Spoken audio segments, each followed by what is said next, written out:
Shut up, Mike. The Indie Council's in session. Welcome, everybody. This is the place for the leading voices from across the industry to gather to talk news, titles, and everything indie. I'm your master of ceremonies once again, Jill Grote, the Indie Informer. And joining the council today are Best Score in Music, Mike Towndrow. Bow. There's my score and music for y'all. I went back and forth between Best Score in Music and Best Audio Design. And I'm like, I don't know which one he would appreciate most, but so I'm just going to give you. I guess back in the day in my previous life, I guess technically sound design, but as a little emo kid, score and music makes sense. Okay. I'm glad I made that correct decision.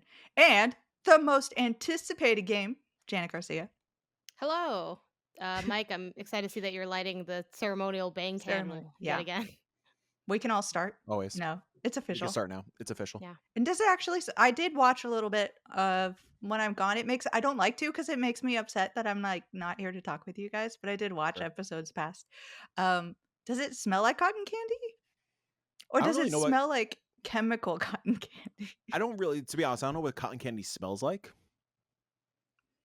Like does cotton candy have a smell? Just sweet? Like, what does sweet smell like, though? Right. It doesn't. You know it when you smell it. Are you smelling something sweet?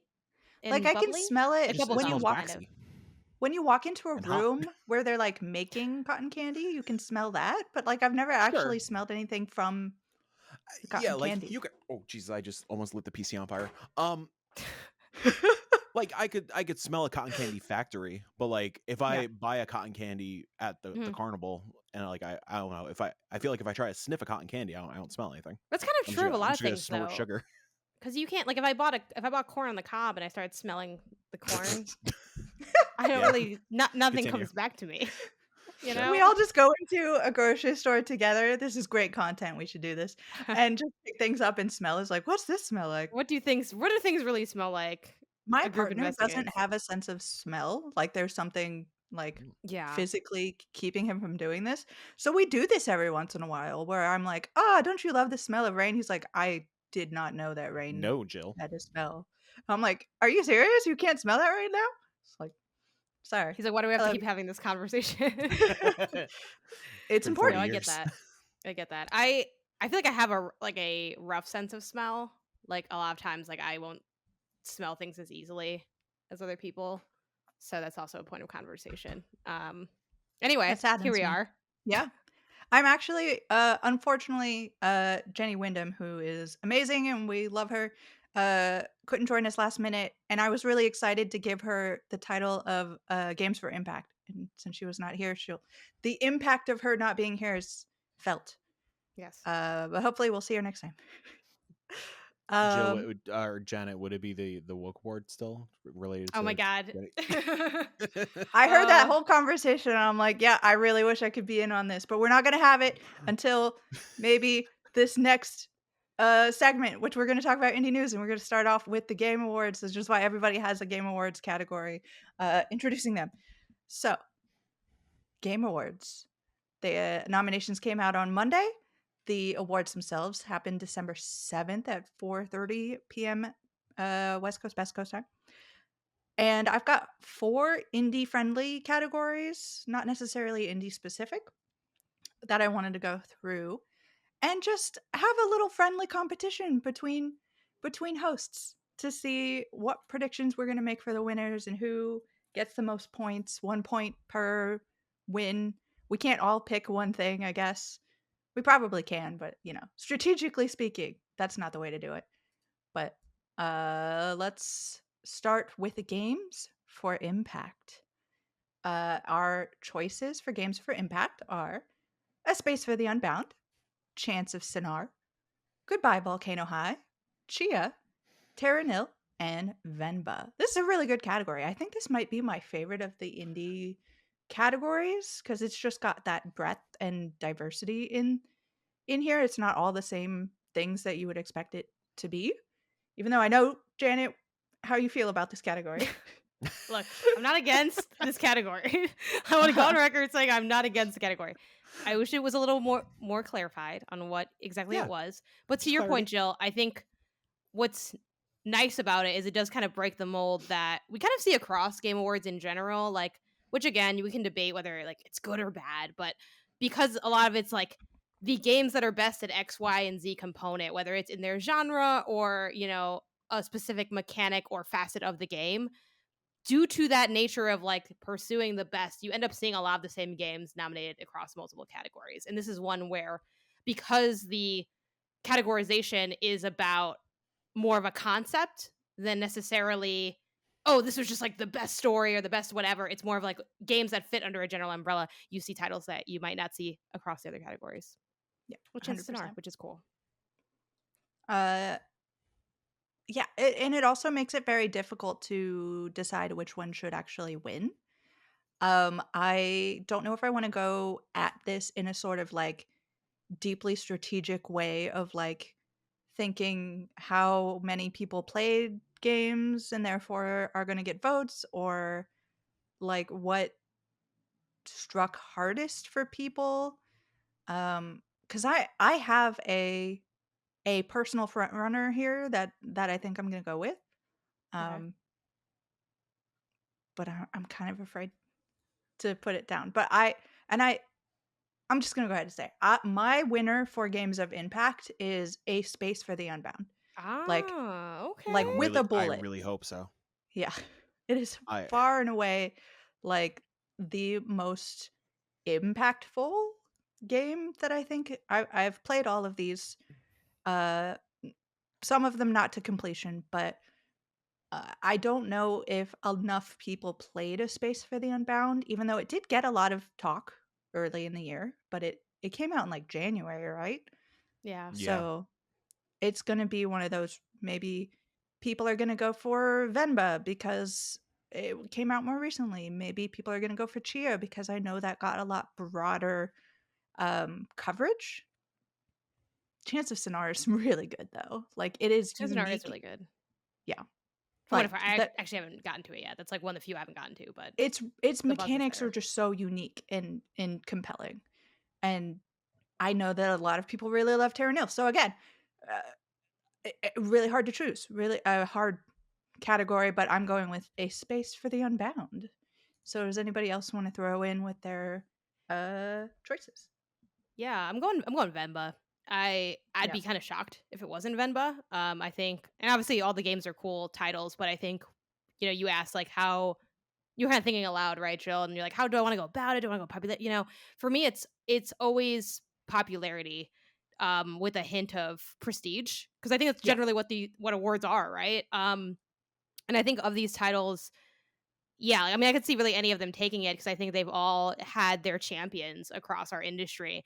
But I feel like Venba is the one that I've heard the most buzz for, in a sense. Like, there are people I know, people like Rebecca Valentine. I think even, Michael got into Space for the Unbound as well when that dropped, who were very like, you got to play this. This is like, oh my god, like you have to go through this, like I'm trying to get everybody into it, right? And Mm-hmm. that's awesome, and I feel that passion. However, I've gotten more of those kinds of vibes from more people for Vemba.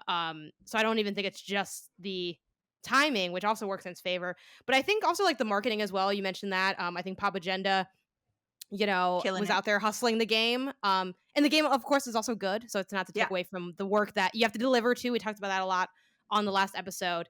I think Vemba has all those great combinations. I think too, this is like kind of an interesting category too, because it's like, are we looking at these games now and thinking which game was the best or which game was the most impactful or which game like hit so there's another kind of meta game there too, but I think in that category Vemba also hits really hard. I think people were really moved by Yeah. the cultural story it was telling. I think while not everyone might share that racial identity that it's exploring, I think a lot of people can relate to the feeling of being outside or trying to connect, whether you saw yourself in the kid or the parent. Like, I just think it it hit really hard for a lot of people, and that's kind of what this category is about. So that's why my pick is Venba, and frankly, I'd be a little surprised if it doesn't end up going to Venba. But you're not wrong with the Space of the Unbound buzz. It buzzes loudly from the people. I feel like the people who played that speak more highly of it than the people who like Venba, but I feel like there's more people talking about Venba than there is Space for the Unbound. Makes sense. Okay, Mike, hit us. What is your prediction? I will say I want a Space for the Unbound because I adore everybody at Mojkin, Toge, and Chorus. They are all wonderful human beings, and I'm biased, and I really want them to get this goddamn award. But yeah, there's really no wrong answer, which is awesome. Like this again, you were kind of saying, like, I think this is the most interesting category. I think it's the most diverse category. I think, yeah, this is just like the most exciting category out of everything between indie and AAA and esports and movies, I guess. I am going to go a little different. I have a feeling it's going to be Vemba, but I'm going to say Terra Nil because I feel like the obvious game about the environment equates to impact the most. Like on a surface level, like I feel like most folks know, like, oh yeah, that's a game about the environment and saving the trees. Cool, yeah, impact. Then why isn't the planet saved yet then, Mike? What impact does really have? That's why we need Terra Nil. That's why we need free lives. That's true. If more people played it, exactly, we wouldn't be in this situation. Senate wouldn't be fighting each other. You know what I'm saying? Jeez. Also, I didn't realize Netflix had a stake in Terra Nil. That's a surprise to me. Really? According to the Game Awards nominee page, it says Free Lives, Devolver, and Netflix. I feel a little bit dumb because I literally am staring at that page, and I was like, and then I just like I moved my eyeballs slightly down. I'm like, oh, there it is. Yeah, that is interesting. I will say I did just download it on Netflix last night to. Honestly, though, that's exciting because I kind of haven't gotten around to Terra Nil, so it could be cool to play that on Netflix. Well, that means that more people could be playing it, which means Mike might be pushing forward with his dark horse here. Which, by the way, maybe three hosts. Maybe we should just give Jenny one. Maybe I'll text her afterwards and we can. Chia. I wouldn't be surprised if she picked that. Maybe I'll contact her and see what her thoughts are on all of these. But everybody watching, 3 hosts, 3 different winners. Y'all can go and vote. I'll put the link in the chat. So whoever you want to see win this, that too, 10% a stake from the audience. Forget about that, but you can vote for it, and I don't know. I think if you like watching it, you might get a kick out of casting your votes. Like it's inherently like fun. A sense of pride. It's fun to vote for things you like, Check out the website and do that if you're inclined. Yeah, you can go vote for a Space for the Unbound right now. Please do. Yeah, or pick Chance for Sonar. Be a Chance for Sonar. Be a person of culture. Make 6 accounts and put 1 vote each. We've only just started this. Was chaotic neutral, right? Yeah. Moving on to Mike not cheating categories. Best RPG. This is not normally. Why am I cheating? Because you want those 6 people to go to your vote, I'm sure. I see your face. You're trying to think of a reasonable thing to say. What you're trying to swindle at my way. That wasn't a sentence. Never mind. You threw me off. I was with you on that sentence. I understand. Swindling along. Best RPG. Not typically an indie category, and depending on how one categorizes indie, and that's been a big topic that I'm not getting into on this particular show. It could be a majority indie this time around. So winners for this one, or nominees, possible winners for this one include Baldur's Gate 3, Final Fantasy 16, Lies of P, Sea of Stars, and Starfield. So I think it's Baldur's Gate, right? Do we have to talk about this? Yeah, it's Baldur's Gate 3. I would love Sea of Stars to somehow win this.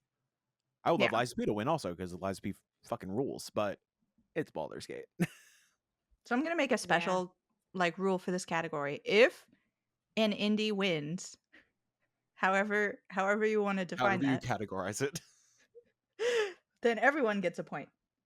And on top of the point that they'll get if they're right. So it seems like Mike, Janet, you're both going Baldur's Gate. Yeah, I mean that's just the answer. Like we can have fun with it and pick up. I'm gonna take the contrary. I'm gonna go Sea of Stars because I think Baldur's Gate is gonna win so many other things. Yeah, including Best RPG, Jill. Come on. It is. I appreciate the meta game you're playing with it, and I think sometimes that is true. Yeah, but I think especially with Baldur's Gate 3 is like as RPGs come. You know what I mean? Like versus I love Lies of P, but there has been a conversation around like I mean, it is an RPG. You know, people kind of look at that game and they're like, I mean, it is, but okay, you know, versus Mhm, mhm. something more traditional. But Well, it's kind of like what's not an RPG nowadays. You know, exactly, like yeah. But I was like, I mean, it's anyway. The whole thing. Like you're Janet just leveling. like a You're really leveling. long way So of saying, like, Jill's just wrong. So, uh I'm ready. I'm ready for us to win. it would be Uh, interesting, you know? Why not? Why not? Anything can happen. Moving on to an actual indie specific category, best debut indie game, which includes Cocoon, Dredge, Pizza Tower, Venba, and Viewfinder. can I just say This I'm one? so stoked Pizza Tower is on this list. Yes. Like I Jen and I saw it. talked about it last week. I was like, listen, Pizza Tower, it's not gonna make it. It is what it is. Whatever. I am so stoked that I got the nod. Yeah. It won't There were win. enough people who just like when it first came out, people were crazy about it, right? Yeah. And they were just going wild and talking about how great it was, and then kind of died down. But I'm really glad those people kept it in their mind, and they're like, you know what? I'm gonna make sure that this gets in here because yeah, definitely were other things to put in this category, but um, I don't suspect it'll win. I'm glad it got the No, nod, me too. unless somehow they like pull everyone together for some kind of Pizza coordinated party. effort. Yes, a coordinated pizza Bribe with party. pizza. Yeah. I mean, I think there's a chance that like votes get split and stuff like that. There's always like that conversation also, and like I don't know, people split between Cocoon and Dredge or Vemba, yeah. and Pizza Tower Yeah. comes up top. Yeah, I mean, Mike's kind of hit the nail on the head. There are 3 sort of contenders in this category, and I think it's very hard to No pick. offense against Viewfinder, by the way.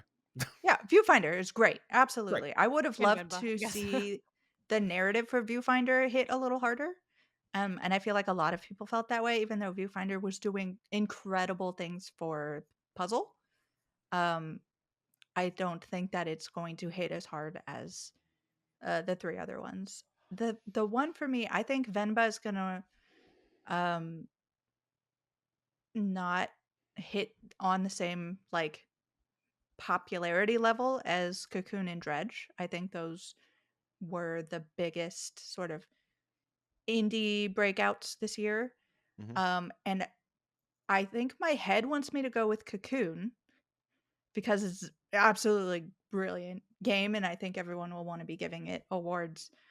Um, but I sort of want to go with Dredge on this one to win for because it's not like a huge like obviously Geometric Interactive who made Cocoon is a new studio, but they obviously have a legacy behind them that had a lot of people interested in this game already.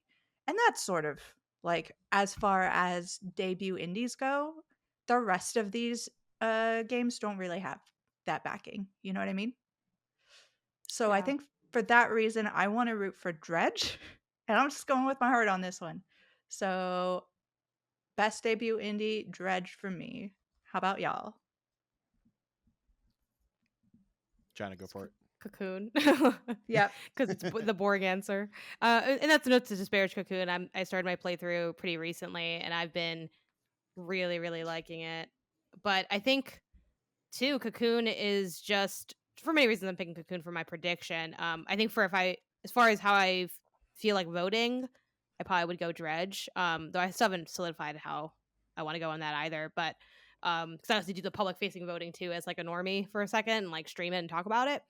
Um, yeah, I just think I don't say unfortunately because Cocoon's awesome, but I do Yeah. think that It is. Cocoon, on top of being great and maybe even fantastic, it's kind of more digestible than Dredge. Like I love Dredge, but if you don't like fishing, you're throwing Dredge out the window like Yeah, immediately. that's true. And I feel like that's a mistake because I just think Dredge is so cool, and I'm like, this is just Resident Evil inventory. I know you like this, gamers. Come on, it's hold hands and take to the seas. But Cocoon, I think it's just so simple to get into. It's quick to finish. It just has so much going for it for that reason. And again, it's an incredible video game, and it probably, honestly, if I'm scoring, it probably is the best game here. In terms of just like pure content. And on Metacritic, as it's like 8 points above Dredge as well. So it's like Yeah, it's probably gonna be Cocoon, and that's not a bad thing. Cocoon, again, incredible Yeah, game. I think the studio should be incredible. very proud of themselves.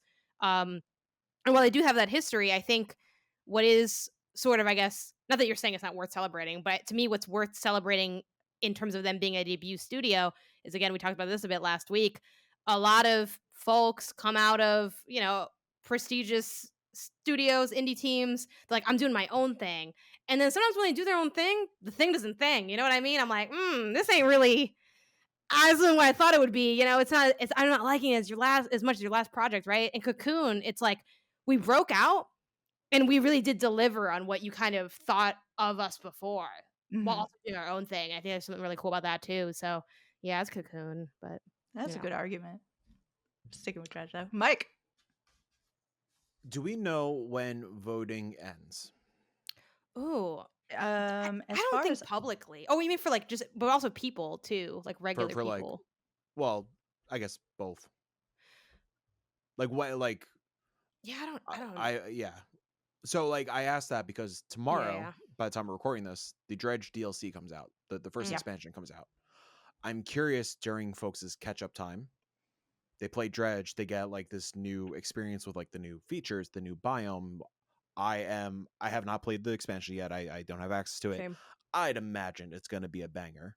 And I'd imagine it's going to elevate the experience further, especially if it does some narrative stuff. The narrative of that game already fucking slaps. So like seeing oh, I just dropped my Celsius. Um having that team cook a little further on that killer mystery, I think it could swing folks the other way. Mhm. That being said, Cocoon is one of the best designed video games I've played in quite a long time. It's gonna be Cocoon. Okay. I Mike's down for Cocoon. my heart says Dredge. I really want Dredge because I think Dredge is something truly fucking special. Yeah. But I think Cocoon is this, and to segue into the next category, I think it's a double hitter. Pretty much same, yeah. Yeah, But I mean, I yeah. still want to look at the next I think category. it's Just to like I think it's another Stray situation. I know. Also, yeah, it might be. I I don't mhm. believe that the deadline for voting, I don't think that's public facing. Gotcha. But I mean, I have to assume there's going to be at least some gap of time, between the not because Right. Yeah. I guess while this has never been officially stated in a sense, I don't think it's surprising to note, like, Min-Max can now say they've been part of the voting, so I was part of the initial problem. If you have beef with the Game Awards, it isn't it. It's coming from inside the house, right? And like we don't know that until it gets publicly posted. Like we cast our stuff. It's not like they like immediately are like, and now as jurors, you get the, you know what I mean? Because why would they then? There'd be probably leaks somewhere or something, right? So like, Sure. Yeah. there has to be like some form of a gap between finding that out and voting. How big that gap is not stated, but there's some time. Yeah. Yeah. I don't know anything about this year, but I was working for Game Informer last year when this went on, or the year before that. I can't remember. Time doesn't mean anything. Sure. And I remember having one sort of big game of the year meeting. I don't know how much we separated them all out. You know what I mean? Yeah, y'all did it all together then. Okay. So, like, of course, if we thought X was game of the year, why would we pick anything other than that for game of the year for the awards? Yeah, but it makes sense that like you wouldn't know unless you were one of the like maybe they picked something totally different for indie game of the year. Yeah. Like I remember Wes really recently was super excited about Jusant. Um, so Fancy. so French. Um, and I suspect that he tried very hard to get that game onto the ballot in some way or another. But I don't know. Let's go ahead then and talk about best independent game of the year. The game that The broke the internet. yeah, the nominations include Cocoon, Dave the Diver, Dredge, Sea of Stars, and Viewfinder. I think just to get this over with, all three of us are gonna go Cocoon, right? Like that's what it Yep. is. Yeah. Like I can't even argue really anything else. Obviously, there is a huge controversy going on right now as to whether or not Dave the Diver actually counts as an indie. And there are people, I've had this discussion in my Discord. It's going all over social media. Definitely people pointing out that the makers themselves, even in an interview, said like, "Hey, it may look indie, but maybe not necessarily indie." They didn't turn down the award. Yeah. You know, Or the like I nomination, I know guess, that but The nomination. cynically speaking, they're like, why would you not? But if they really felt that they were not indie, like I feel like there would be some discussion about that. And I have a lot of if you go back and watch our first episode where Yeah, we exactly. define what is indie, like I specifically don't have a lot of attachment to money and indies. Um, so yeah, I do in fact, come at me, count Dave the Diver as an wow. indie. Wow, you heard it here first. And I have a Was lot it of reasons for that in a lot of personal reasons because I know that Nexon owns Mint Rocket. And it is, if you look at Dave the Diver's um Steam page, it is developed and published by Mint Rocket. So my my guess from there, and I don't know anything about the interior works of things, is that if Nexon was like very involved in the creative process, in a lot of like getting a lot of say of things, they'd put their name on the publishing side of things, but they did not, Mm, which I they find very would interesting. they would also put their names on this Game Awards page, which they are Yeah. not. yeah, So I noticed that too. there's a lot of question there. I know that just for me specifically, having worked at Game Informer, Game Informer is owned by GameStop, but GameStop does not have like a lot of connection to what we did from day to day. Power to the players. Power to those players.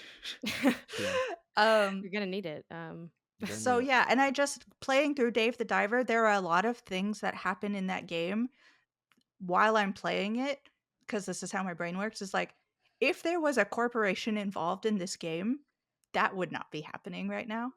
Like there are so many choices that are just wild. You know what I mean? So yeah. I mean, feel free to argue the other way. And I am not arguing that Dave the Diver is not like it is a super gray area. And I don't know that Mint Rocket's next game would be considered an indie. It really depends on whether or not Nexon takes more notice and more interest and what we find out about the game in between now and then. But yeah. Also, their first game. I don't think their first game would be considered indie either. I think it's this weird Genshin Impact's like mobile game. Like, Yeah. yeah, that's what. But I'm with you, Jill. Like we talked about it during the first episode. I don't equate indie to money. If that was the argument, then we wouldn't be counting Annapurna, Devolver, Humble, Team 17, like a lot of these folks. So like I think, yeah, Mint Rocket really had the independence to do whatever the fuck they want, and it's kind of clear with some of the weird batshit stuff that's in that game. If Daddy was the publisher, Neowis, right? No, no, no. If Nexon, right? Nexon. I always get Nexon. Neowis and Nexon. Yeah, yeah. Not If even the Daddy, publisher, though, they're it, just the They own them. yeah, subsidiary yeah, umbrella. yeah. Yeah. Like if Daddy Nexon really want them to make a boatload of cash again, I'm sure they would have made them do another Genshin Impact like game, on mobile and geared towards a mobile audience. But no, they went weird. Clearly, I don't know, want to do their own thing. So yeah, whatever. Granted, it doesn't matter because Cocoon's gonna win. So Sure. That's the other thing. Okay, but well, for me, you already know on the first episode, I established that I am gonna follow Jill to the ends of the earth, and Jill's yes, like, "You shouldn't do that. I'm just a person," and I'm like, "Well, too bad. You can platform whoever you want, and I'm just going straight into the sun with Jill Grode if that's where she sends me." Okay. But in all seriousness, I frankly hadn't really considered that facet because I don't think I really was as aware of it. But even being aware of it, I don't know. It doesn't move the needle big for me one way or the other. Um, there's also been that conversation about indie versus independent and people taking issue with, which we'll try to keep all these short because you can talk about discourse forever. Yes. But they're like, well, it says best independent game. If it was best indie game, maybe I wouldn't care. First of all, now it's getting really weird. Second, and words do matter. I think a lot of us have our hands in writing to some degree, but indie is short for independent. Like you really, and I know people say, well, like connotation versus denotation, whatever. The point is when, again, to the conversation we're kind of having and looking at the definition, a game made outside of the traditional publisher system, there are many ways that you can slice Save the Diver as being very traditionally published. There are also ways that you could slice Cocoon as being more traditional, and same again for all these other titles. I don't think it's quite that deep for me one way or the other. The thing that I've kind of gone on record saying, because I don't really feel like I have a strong stance, nor do I want to get deep in the weeds of the semantics of indie. I think what matters in this case, and what I'd like to see from the Game Awards, but I don't think it's going to happen because it hasn't happened yet, is just more information and details on these kinds of decisions. And also them making some decisions. And that's not to say, let me clarify that. Front facing, I only know what's going on front facing. I have been a part of like different, voting or whatever, but that's very like, you fill out a document and then someone else fills it out with the outlet's name with the thing. It's not very formal in that sense. Like there's not a lot of I'm not talking to Jeff and jumping on a call with him or anything like that. It is just like a submit your ballot kind of situation. Maybe they are doing things behind the scenes that I'm just not aware of. But the reason I say they very much have a hands-off approach to the votes and how they land is because this isn't the first time we've had debate on different categories. Ooh, should this game be in this? Again, is Lies of P really in? Why is it best RPG? I mean, it has RPG mechanics, but we have those conversations, right? Like as a reaction. But from what I see, I think they let the chips land where they fall. And frankly, and I'm not trying to stand the Game Awards here or something, but if you're a beast with the Dave the Diver nom, look to the left and right of you because someone there voted for Dave. You know what I mean? Like I think it's a little silly how we act like this is literally the Keeleys and not also reflective of viewpoints that our peers in the industry hold. So again, TLDR, all that being said, is this could benefit from maybe more clarification, more details, FAQs. I'd love to see stuff like them talking about when they got things wrong, if they felt they got things wrong. You see that in sports. Like I know in basketball, if there's like a call the refs decide after the fact it was wrong, they're like kind of make a statement about that. How that doesn't affect the game after the fact, I find kind of weird. Like, so you admit it was wrong, but like I don't get the point. Anyway, that's a tangent, right? But I think there are a lot of ways that they could work towards. Again, it's not going to be perfect, but maybe addressing some of these issues, having more of a communal dialogue with the industry at large, instead of it just being, and from down above, we see the results, and then all of us kind of argue it out, but none of it actually impacts any change or moves the conversation forward or leads to more, I don't know, equitable nominations in a sense, if that's the goal, right? Like conversation's great, but conversation should be maybe a means to something. And I feel like sometimes with this discourse, my beef is, okay, I'd love to take this in a more actionable way, but there's not really an avenue to do that. So that's kind of like my long-winded rant on it. Like I would love to, I think these conversations are fine to have, but I wish that they could have more of an impact if we care for it to do, but that's up to the TGA behind the scenes people to decide if that's where they'd want to move, and then for everyone to move accordingly. But there we go. Otherwise, just people shouting on Twitter, but like which Keeley is fine. I scroll through it all, Yeah, like Keeley is very upfront that he like tries to take a lot of feedback in and incorporate that, and I really appreciate that. There are also a lot of people who just don't know on a fundamental level that it's not the Keeleys. Like we make a lot of jokes to that effect, but if you're not like plugged in, it might be hard to know that it's not just Jeff Keeley going through and like, okay, these are all the ones I like. No, he doesn't have literally. He has he hates no Dredge. input in this. Like it hates is fishing. Yeah, just absolutely throw it out the boat. Listen, Keeley is just getting fucking Al Pacino on stage. He ain't picking Cocoon for Indie of the Year. You know what I'm saying? Yeah. If you want the Indie Council involved in this process, hit us up.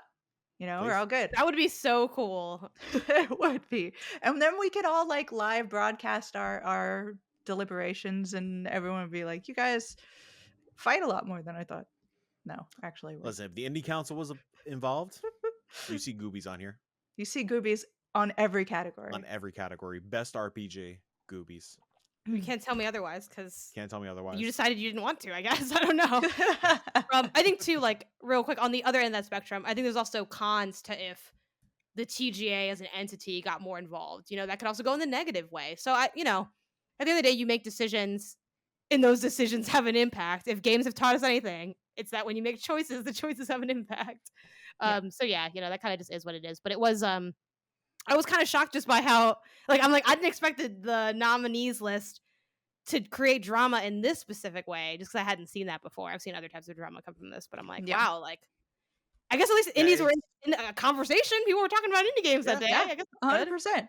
That's it's just it's interesting that it's David the Diver that has the issue, but with Annapurna and Team 17 and Thunderful, everybody's chill. Yes, they are indie publishers, but Annapurna also a pretty damn good film studio. They got a bankroll also. Same with Devolver. Devolver is a publicly traded company. I think it's the ownership aspect where it's well, you're not independent because you're owned by somebody. But anyway. Yeah, I think I don't know. Who cares? I don't know. And we all know, we've all been dancing around it. We all know who the troublemaker is that started this discourse. So Greg Miller, if you want to come on the Indie Council and talk with us, he's too much of a feel coward. free. Come on over. No, he'd come on. No, he's I can get him on here if you want. I can call him right now. And he'd answer. I'm like, hey, get on your son and talk to me on this podcast right now. Put your son on. He'll make more conversation, more legible. Greg Miller gaslighting the KFGD audience. Be like, oh yeah, I was on the 6-1 IndieCast before. Bullshit, Greg. You were never on the podcast because you're a coward. You don't like indies. Was he really not? Did he say he was on? Was it on? Yeah, he said he was on. And I was like, okay, yeah, bring him on. He'd go on.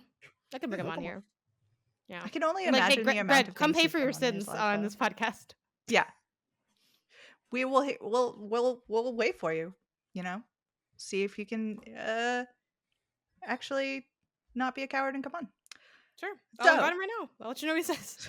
Speaking of things we want to change, let's go for what are the things that we would change up if we were in charge, if we were Keighley, what would we change? So I was thinking okay, first, categories. Are we going to add? Are we going to subtract? I was looking at the overall list of categories, and I found there are 5 esports related awards. I don't see a problem with that. Get out of here, Mike. Can we narrow that down? What's going on? Is there some sort of sponsorship money in that going on? There's a lot of awards for one particular thing. I know I'm not a big esports person, so maybe this is just not for me. Maybe they found some feedback from people watching being like, we love esports. We want more esports. Congrats to that audience. You got it. You got 5 sports awards. Not for me, though. I would cut that down, put 5 more indie things in there. And I'm going to... Esports is so tough, too, because it's look, who in our industry knows this space? Not that many people. Mm-hmm. And it's not to say it's not a space worth knowing. It's just that I think about... And I've worked at a lot of different outlets or with a lot of different, smaller companies or teams or projects. And frankly, I've yet to work directly with someone that knows anything about esports. I've known of people that know things about esports that cover it, but I'm like, this is also... It's a tough category to even be in here since it's such a games media voted thing where I'm like, do I know best esport? Is Moment still on here? Okay, that's at least... I feel like that was on here at one point. Best esports moment. I'm like, I don't know.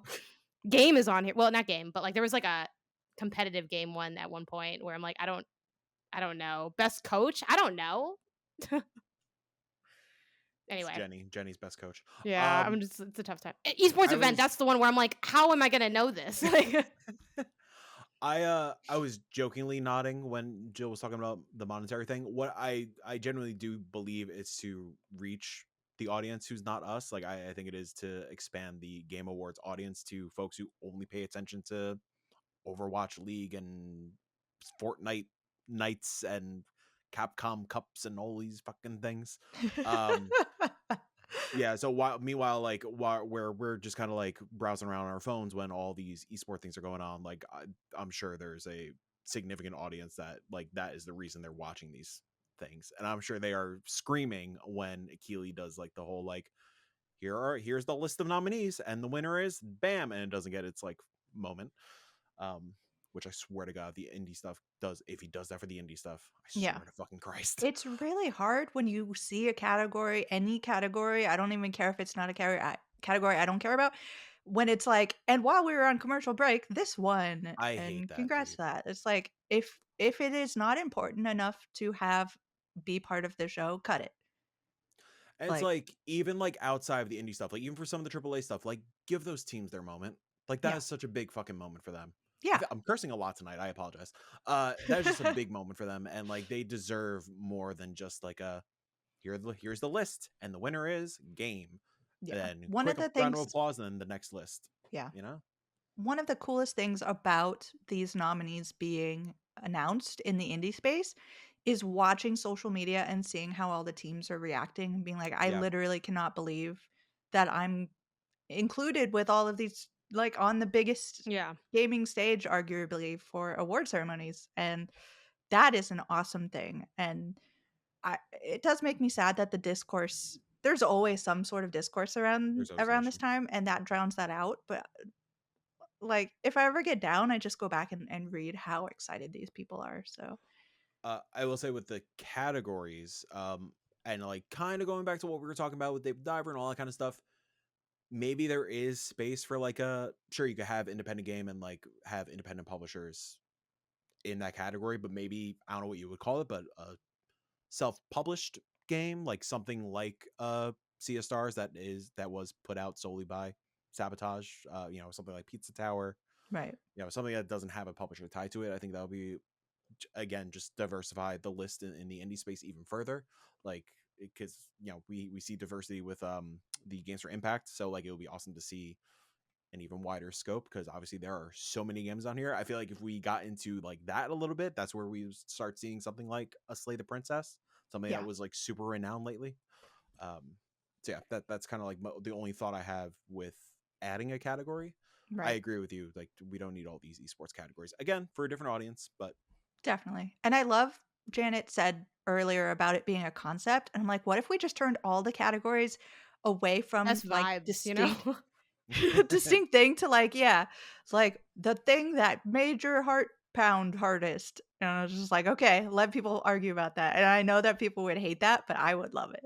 We should do I'm that like, for our awards. yeah, Because make we them as still need to weird as come up with possible. what are you know, what are our notable, like, how do we kind of quantify those? Especially because we're not, I mean, we'll do like a best indie game because that's still relevant. But, for everything else, I think there's a lot more space for free form and could be fun. Yeah. Um, And I think, Janet too, I see what you have on your category and I'm not going to steal it, even though okay, my list very specifically says steal from Janet. okay. Um, but I do want to add to that conversation. So go ahead. Yeah. I guess what one sentence before that sentence. For category edits too, sports and racing. I hate that that's one category.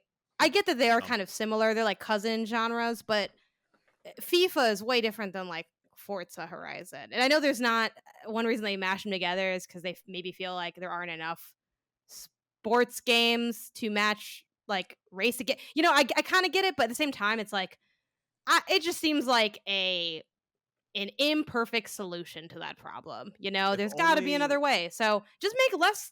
I don't know, have less things in the category. I always found it weird those two were combined. So that would be one edit. And then my more relevant indie one is hidden gem. And I feel like this is kind of cool because again, it obviously there would be the classic debate whenever you do a hidden gem list. People are like, is that a hit? How many times have we looked up like hidden gems for the Switch and people are like Celeste and we're like, all right, in Oh, 2023 come that's on now. not quite as hidden as I maybe wanted from that Google search, right? But I think it would sort of allow space for there is that vagueness to it, but at the same time it allows space for what's something that you like that maybe you weren't able, no offense to the titles, but maybe it wasn't quite good enough to hit, best indie or best sound or best whatever category, but you still want to shout out and it was still special to you. Um that could be in there. I guess that does run the risk of like, will it just be another list of like Dredge and Chance Scenario? Like, I don't know. That could happen, but I think it would invite maybe additional space for you know people to lean into things they hadn't thought of. You could even couch it in like try and nominate something you haven't like nominated for other categories type of situation.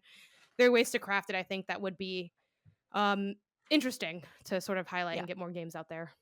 I love this. I love this idea, this sort of, like, things that flew under the radar, like, it could be, like, another games for impact situation where we have a category that's like, "Look, it's not the same 6 games that we've seen over and over again."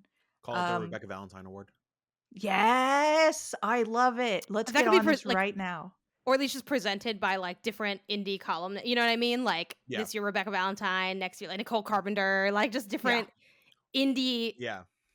people that have influence. I don't want to call them influencers because I'm like they might not want that title. I don't know. You know, kind of a hot topic term, but um, I don't know. That would be cool. And I think there definitely are people in our space that are very much known for championing indies, despite their job not being indie columnists, and they kind of do that Mhm. aside their other responsibilities. But they do a great job with it. So yeah, that would be really cool. By the way, Reb's in Stars in Time piece, Yeah. fucking Love it. fantastic. Oh my god, it's incredible. Absolutely fantastic. Also, It's a great game too. Like, I can't wait to play it. yeah, it's coming out the 20th, I believe. Next week, And going back to the sports and racing thing, and like maybe like the argument being like, oh, there's not enough of racing and sports. If only there's a whole other section of video games that had sports games and racing games. Let me tell you all about Buck Up and Drive last year. Buck Up and Drive, hidden gem. Oh my goodness gracious, the shade that game got. Jesus Christ. I'm Get sure outta there here are a with that ton of shade. rad sports and racing games that came out this year in the indie space. And like, yes, again, let's spread out those categories and diversify the list a little bit. Yeah. No shade And then against FIFA, no shade against Hot Wheels. I love me some Hot Wheels. But yeah, goddamn, I'm great. right now also like another side note, looking at Elf Borders on the list. Elf Borders looks like a goddamn jam. And absolutely deserves best racing. Or sport. Claw Machine Simulator. Oh my god, Claw Machine Sim? Yeah. That's my esport. There we go. Moment, coach, person of the year, all of it. I could definitely be a Claw Machine coach. For some of that, as far as like adding rules go, I would kind of love to see a limit on how many times you can nominate something just to get more diversity. It's like, Yeah. I mean, I know we run into problems because there are games that are like, you want everyone to be able to get best game of the year if people think that that's best game of the year. But then you start getting into like, okay, it's just the game that you like most people played over and over and over again. So like if we like capped it somehow, like I think it would be a little wild to say absolutely no double nominating, even though that's what I wrote in the doc.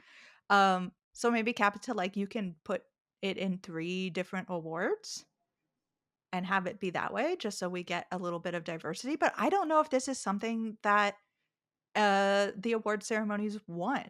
Like they always put out at the end of the nominations, like, look at the games that have the most nominations. And that Yeah. is a source of pride for a lot of these games.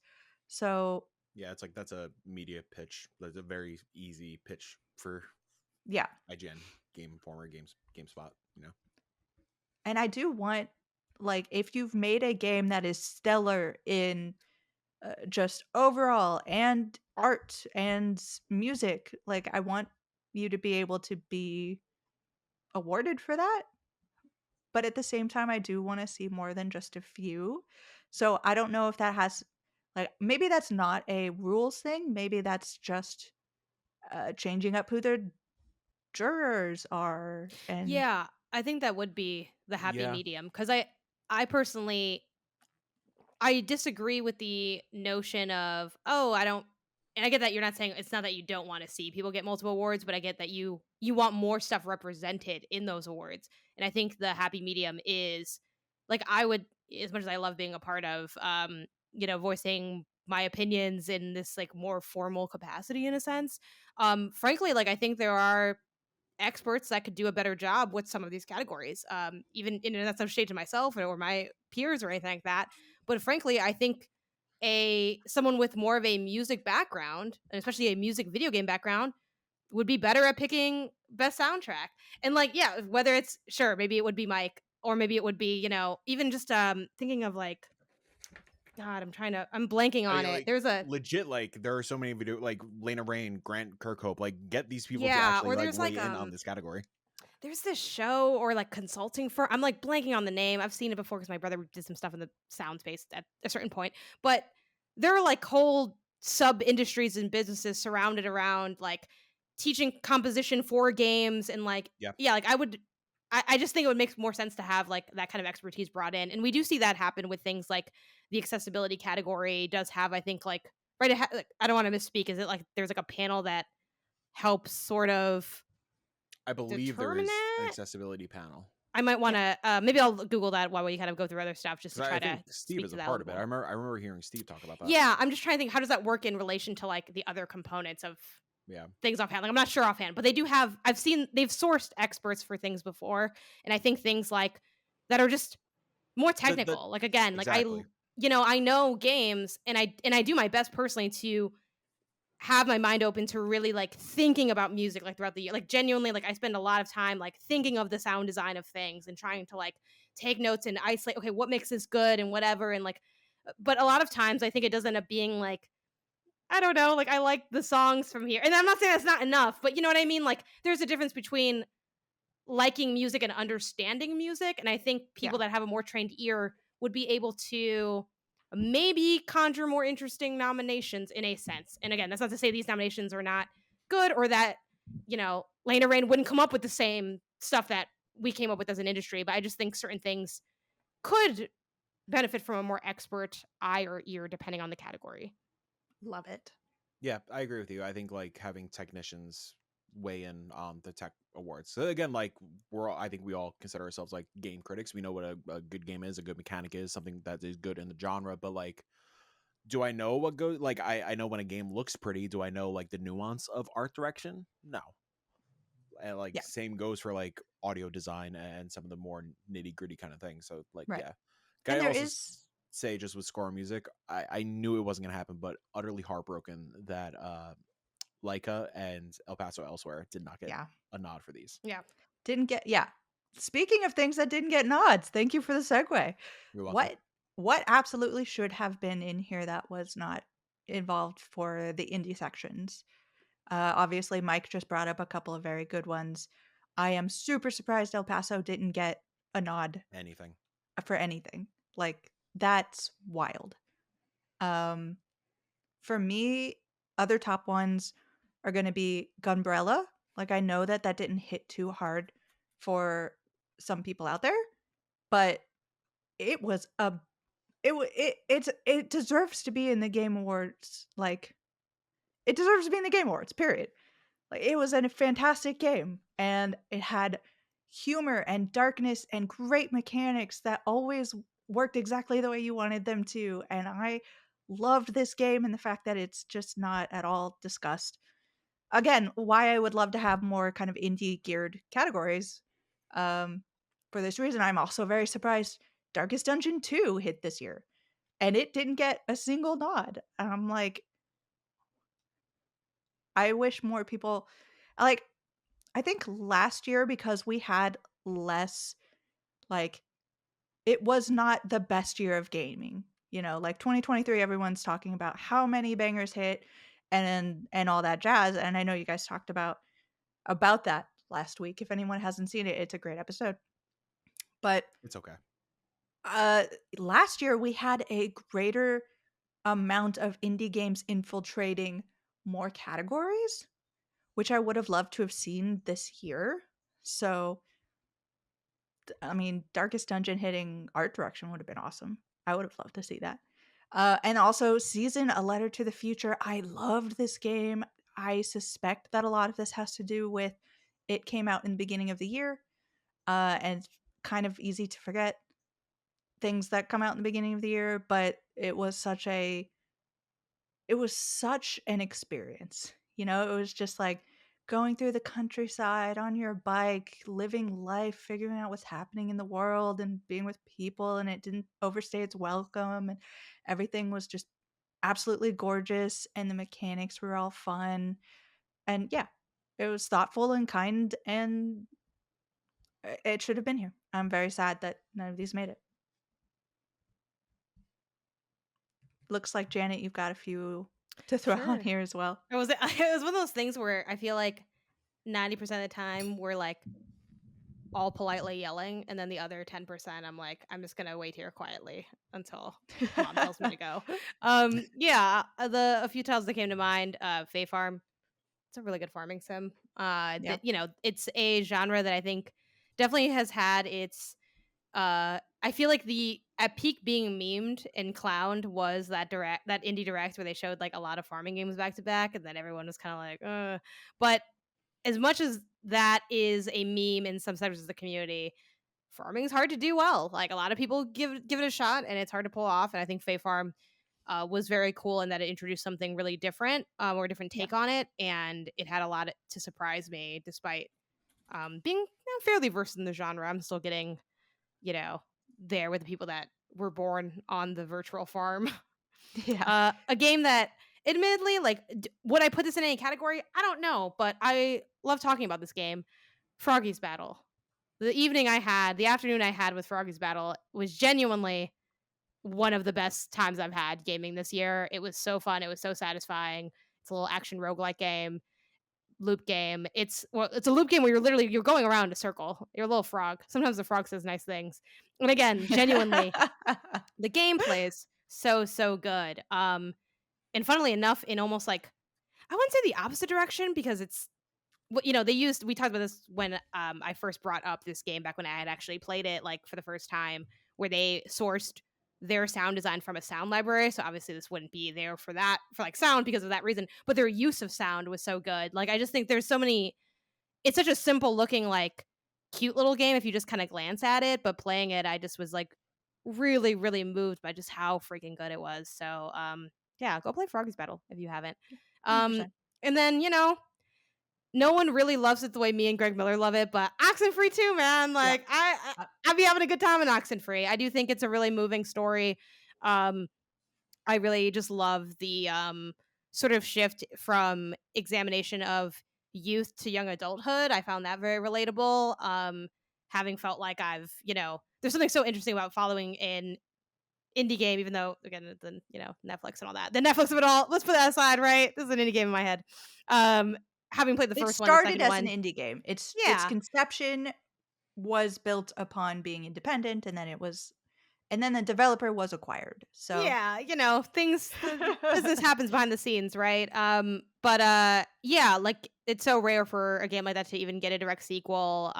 So, it's a wonderful game, and I think even the people who didn't really like it as much are like, oh yeah, it's at least solid. So, yeah, Oxenfree 2 is one that I really enjoy, and I hope more people play. Get around to it yeah. if you haven't. I think especially if you like the first one.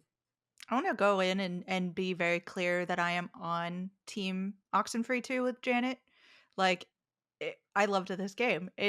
The way it I don't updated want its to name art was names, but subtle. not everyone is Jill. So thank you for Yeah. being here Uh-huh. on the What right kind side of of history. horrendously wrong people could be in this? I look around me and I see some friends, but I'd be lying if I didn't say I also see some enemies. I Yeah. don't think we could have a Uh-huh. podcast this big of 3 where that wouldn't be true in some And regards. then, So yeah, going back to Fae Farm too, I reckon. Oh, Harley is on Team Oxenfree too, huh, Harley? yeah, At least I have one friend here. Harley's um, eyes are so yeah, wide. there, it sees something. It's looking into your soul. Anybody who's watching the Hi. video. Oh my Um, god, a little wink. Hi, baby. The cat can't hear me, but in my mind, the cat did hear me. I kind of want to go God, I over love and grab, cats. All right. like, have a cat, put it up in front of all of our faces, and pretend. Cats are so Oh, wait, good. that's what we should do for like next April Fool's Day. Is all of us just start with our cats in front of our faces. That's what we're doing. Fae Farm. I noticed that the category for sim The is sim category. / the category. Oh my God damn god. it. We're never getting back on track. This is it. The category is sim / strategy. And those are two genres that don't seem to me to make a lot of sense to put together. So maybe if we separated those, we could get Fae Farm in there. That's all I'm saying. Yeah, that is a weird mashup. I didn't fully register that one either. But yeah, I don't think those are similar games. I actually think they're. I mean, they're not opposite, but I know a lot of people that like strategy games that don't really like Sims, and vice versa. And vice versa. Yeah. Jinx. Mike, you've got I I don't know if you talked about most of the ones on your category, but I think you've got one more at least to talk about. Yeah, I got at least one more. Yeah, I mentioned Slay the Princess. I mentioned El Paso. Also, granted weird timing, despite the Mhm. cutoff being public as this Friday. Obviously, the cutoff already happened because the nominees are out. But Thirsty also would have been a good one. Thirsty Yes. Suitors. Yeah. Yeah. But again, it's like that weird. It seems like if your game comes out in November and like the weird like limbo 2 weeks, like you're just fucked out of like the previous year and the next year. Right. Um, Salty Chronicles got a lot of love and praise critically, especially with how it handled narrative and narrative Yes. structure. And I was not surprised that it wasn't nominated anywhere, but like I feel like that would have been like a delightful surprise just with how it had its week. It seems like a lot of these games, like they had their week, and then all of a sudden, Zelda came out, and Alan Wake came out, and all these other games came out. Similar to Vemba, like Vemba had its week, and then Baldur's Gate was around. Yeah. But yeah, I feel like Salty would have been another pleasant surprise in the indie categories. But yeah, also After Party is monstrally better than Oxenfree 2. Oxenfree 2 is No. their worst game. No. I am I'm including sorry. their Netflix That's game. objectively wrong. Like, After Party I liked After Party fine, but it was a little rough. Night Society School, too I harsh love on you, After but Party. no. After Party No. Ruled. deny. You just liked hanging out with the devil. Yeah, I hanging do out with the like devil hanging and out with the drinking. And I like that too, but I think we need I feel like we don't really need this because I feel like people would argue the internet has way too much of this. Like we spent all this time talking about the games we like. Let's start unleashing some demons here, you know? Let's get it all out at some point. Do you know my hottest indie take? Oh, let me think. You probably told me, but I'm gonna guess it has to be something that's really you don't like Undertale. I don't know. Undertale mid as fuck. That's what it is. That's so funny. I don't like Undertale. You Everhood are did it wanting better. some heat today, Mike. You are looking for people to tell you you're wrong all over the place. I'm on Celsius and fruit snacks, y'all. You can't contain me. I got the Costco fruit snacks, and I'm not gonna do that again. I don't Oh. think because I eat them too slowly. Like they're feeling kind of stale already. You know what I mean? Mm. And there's still a lot of bags left. But then I was thinking for the last couple of years, I've been getting the Costco bundle of fruit snacks, and I don't remember them ever tasting this stale. So then I was thinking, was my family actually eating all my fruit snacks, and I just didn't notice because it was so big? They probably Yep, were. Maybe they 100%. were. I don't know. I did just learn that Welch's does have a family size. Like, it's as big as my head. I'm gonna send you a picture of the box that I have of fruit snack, the Well, it's Costco box. yeah. Yeah. You have an entire warehouse. Fine. You of know what? fruit Then I snacks, won't send know. you the picture. All right. I try to reach No, out. please. I try to. You know No. what? I'll just see you next week for work. I'm sorry. God forbid. You're I just share gonna something. post it. Just post it on the Indie Council social. You know Be what? like, Yeah. Mike, don't look at this. Yeah. I was like, maybe I have some. I just want to see if there's a friend out here that can connect with. Listen, his go face hang is out nice with and cute at the Greg same climbing a goddamn mountain for 8 hours. You know what I'm saying? And you eventually see a dog and ruin a great character from the first game. Spoilers. But anyway. All right. Well, Moving Anyways. on. Best segue I can think of here. Nintendo Indie World Showcase happened on Tuesday. Tuesday? Wednesday. Who's to say? What was it? They announced it the day before, and then it happened the following morning. All of that is correct and true. So I did do a live react. I'll put a link up for that if anybody wants to actually watch it. It was about 20 minutes. Nice, short, sweet indie showcase. The name, which we do not say, of the game on this podcast did not appear, and I'm not terribly surprised. But I know that it's somewhat becoming a meme. But I think some people are really still sort of invested in details of this. But I don't think it would show up in this forum anymore. Yes, Mike. It'll show up at the Keeley's. You think? really? I think at this point it's a Keeley joint. I will give you an extra point for our Game Award predictions if that happens. Sure. Same. I'm okay with that. Okay. Thank you. But yeah, just a couple of quick things. Hell is out now, which I knew it was going to be out. It's not exactly a shadow drop. Like the PR for it was very like it's coming out very soon. For a while. So like I knew it was going to happen, but I think they were waiting for this showcase to actually drop it. Backpack Hero was a shadow drop. I had no idea that was coming out. I don't know if anybody else is like, no, that was definitely foreshadowed, but I thought they came out like months ago, to be totally honest. It's I feel been like in I've early seen Backpack access Hero forever. it's been in for a early access while. for a bit. Yeah. which I was really excited to see that this is now like 1.0 out now, because Yeah. I was on the verge of just like getting it anyway, like during the early access, which is fine to do. Like, there's nothing wrong with doing that. It's kind of cool to do that, to be honest. But I like, because I was torn between, I'm like, well, I want to wait for it to be out, but then I've been so desperate to get back to playing it after demoing it at a PAX not too long ago, that I'm like, okay, well, maybe do I just want to jump the gun now? So for now, for it to actually be out, I'm very, very excited. It's super fun. It's basically just like, if you like the Resident Evil resource management, it is like that, but you kind of auto fight through. So it kind of has like, honestly, it has vibes of the Loop Hero simplicity Yes. with the Resident Evil storage. And like, it's just a good time. Like, I played this and like loved it instantly. So I'm excited to play the 1.0 build now that it's out. Yeah. I'll talk a little bit more about my adventures with it down below as we talk about things we've played. But it is fantastic, and I'm sort of sad that it shadow dropped, because especially during a busy time like this, I don't think a Yeah. lot of people are going to be keeping that on their radar. But you really should, because Backpack Hero is amazing. I will definitely put a link to it below. We got updates and new release dates for a couple of things that were on my list, but things that were not. So a Highland song I've been following for a while, Oh, even though I couldn't think of the so title for a little excited. bit. December 5th. That's great. Love to see things hitting later in the year. Outer Wilds Archaeologist Edition is coming December 7th.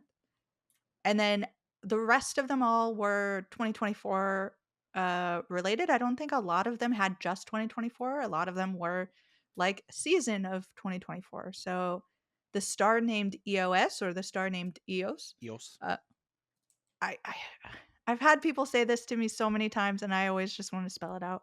But it's spring of 2024, so keep an eye on that. Core Keeper is summer of 2024.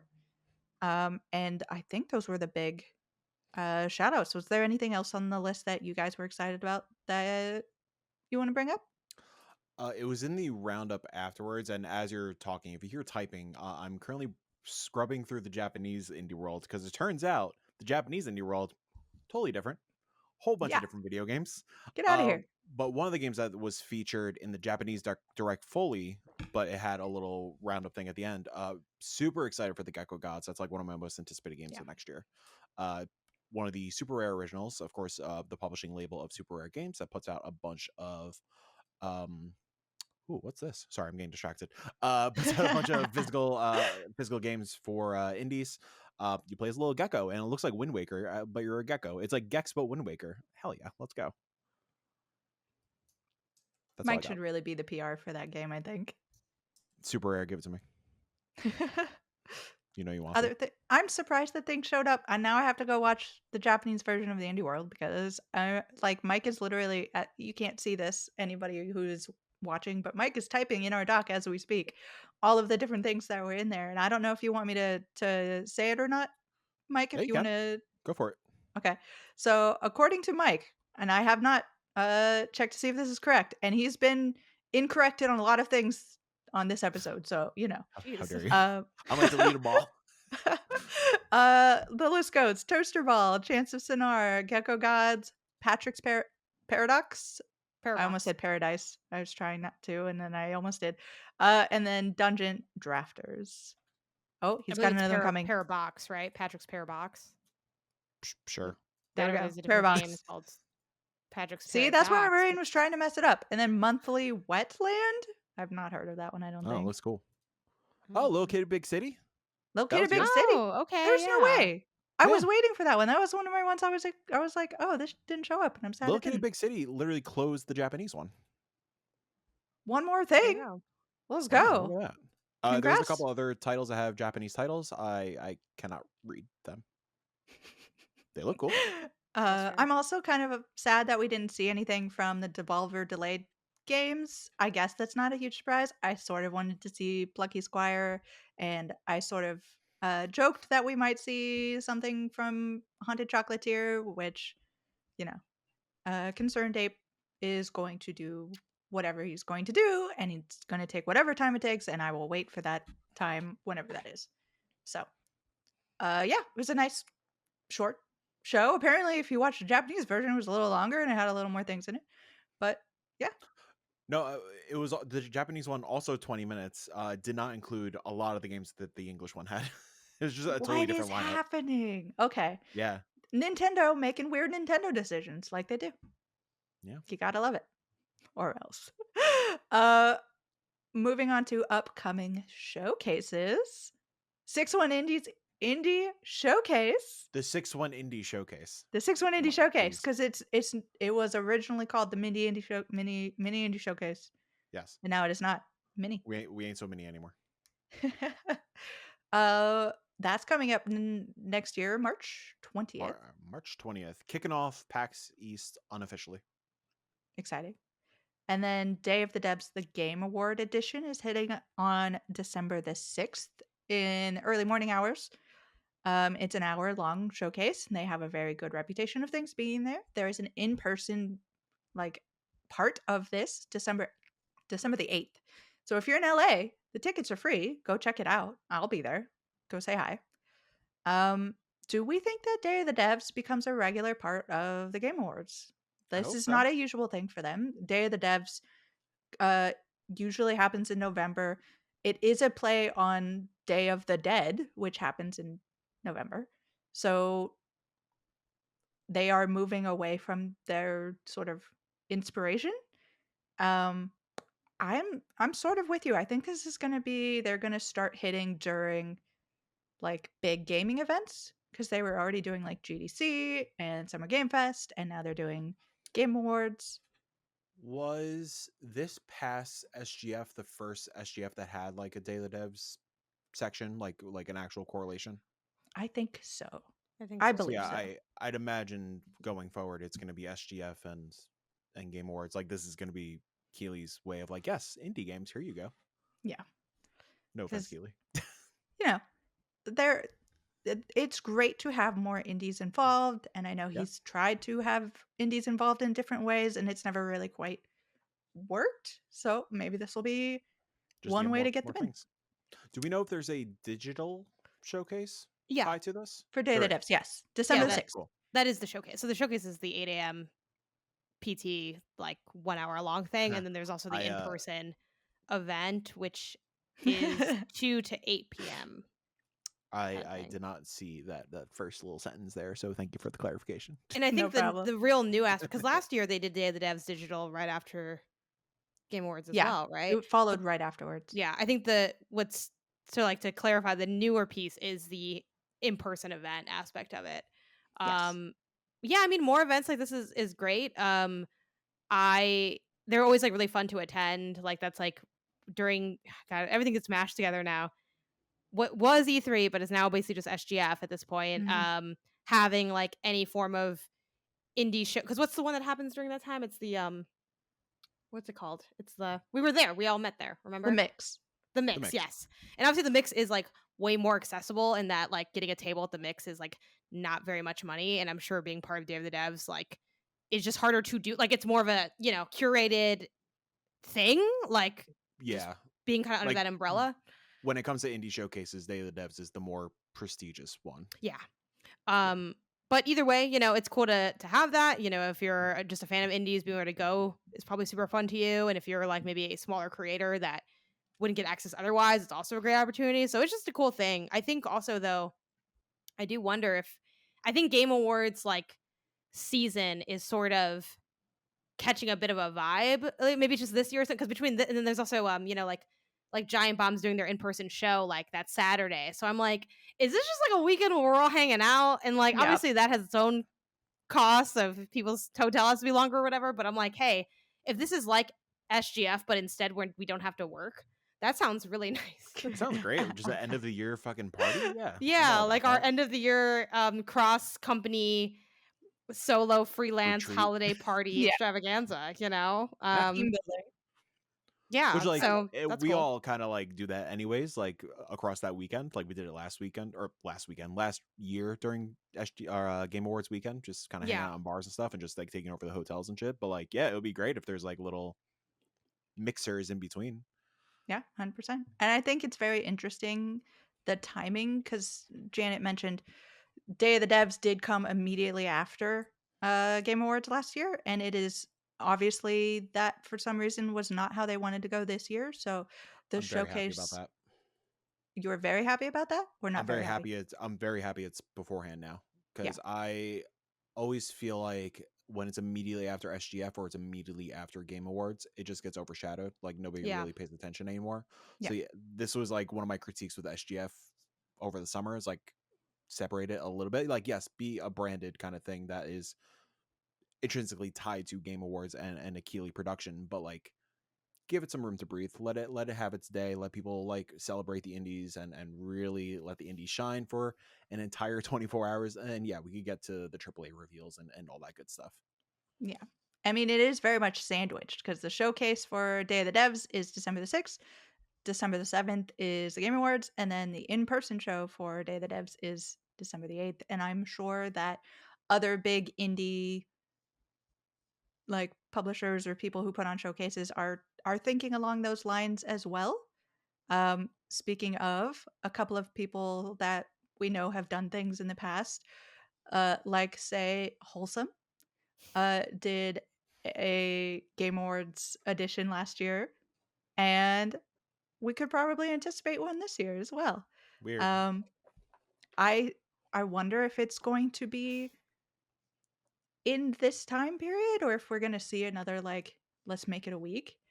And put every showcase in different categories so everyone can have a different day, or if we do have a like December the 6th, the indie day. That'd be great. Yeah, that would be a lot of fun. Behind the scenes thing, like it was a pure accident and happenstance that it happened like this, but like during August, like it was literally going to be us and then the mix and then Dames for Games. And we're like, fuck yeah, we're just gonna make it this a accidental indie day. And then the Starfield embargo got announced. I was like, no, we need to fucking move, y'all. Yeah. But yeah, I love the idea of just an indie day to kind of lead into like the big boys. Do you think we That's like see basic. a mixed showcase here? So here's the thing. I meant to add this to the doc. The week prior, there is a mixed showcase, Oh, okay. but it's tied to LA Comic Con. I think it's a physical only thing that is Okay. inside LA Comic Con. But yeah, it's kind of it is a bummer that is the weekend prior because like there's not gonna be really any media around. Like I don't think any games media are flying out to LA Comic Con Right. and gonna spend the entire week for a hotel like to kind of hang out. Yeah, we're talking about that internally with like a couple of my clients. Where like, yeah, is it worth doing this mix? Like, are you know, obviously if you want to be like consumer facing, yeah, absolutely, definitely worth it. But like maybe hold off to springtime because safe to assume they're going to do a GDC event, like maybe. So yeah. Yeah. But yeah, there is a mixed event. I don't think there's a digital event tied to it though.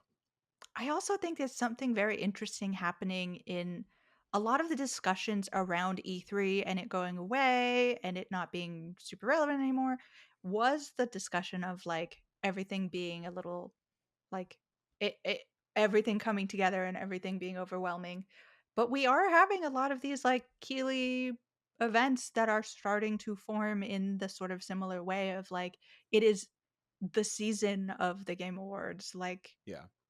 E3 season, even though things were not E3 specific, they were still called, E3 because it was a week instead of like the specific event. I wonder if we are seeing that happen more and more and if that's going to become the new normal. We'll see.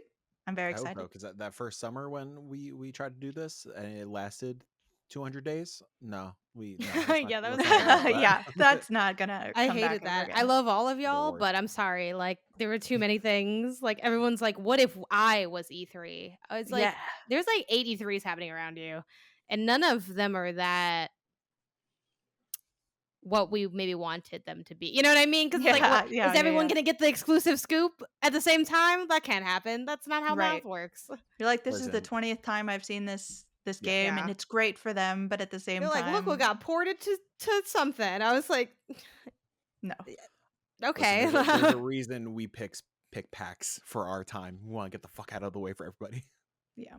and give people space and breathing room. But yeah, I do like the obviously it can get overblown, but the idea of having them kind of in their own spaces and sort of giving them their time to shine. It's funny because this structure of like Day of the Devs versus like Game Awards, it kind of reminds me of it's like, sure, there's Black Friday, but then there's Small Business Saturday, and we can like, you know, it kind of has that same energy a bit.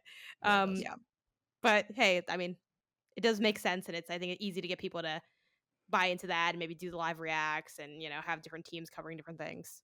Yeah, 100%. And it segues perfectly into today's topic Well, of the show, which is only Jill. coming up in an hour and 20. Yeah, do a quick hour and 20. Before we segue into the topic of the show, may I do a quick little plug for any Oh, yeah, developers of course. listening?